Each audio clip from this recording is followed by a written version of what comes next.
future of cocoa farming right now is a little bit up in the air. We have a plantation system that's aged, that's 10 to 20 years beyond productive, and so we need to figure out how to replant it and how to get new planting materials. And we have growers that are in their 50s on average, and we don't have a next generation of farmers that are stepping up to take over from them. So those are two of the biggest difficulties I think we have with cocoa right now, is getting new planting materials in place, more productive planting materials, using a little bit, not excessively, of fertilizer and getting production up, but also then making cocoa farming viable as a way to make a living so that we can get the next generation to want to farm. Right now they don't. And this isn't true just of cocoa, this is true of every commodity in the world.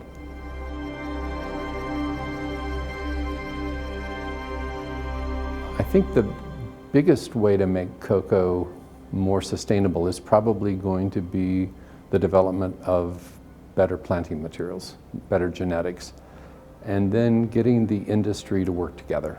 Each company buys from the same producers on any given day, and so what we've got to do is figure out a way for the whole system to raise productivity.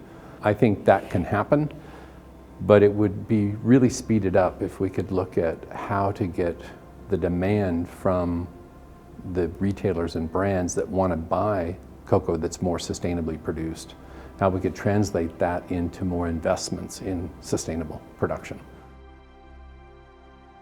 Certification programs are recognizing a need to reward better performance.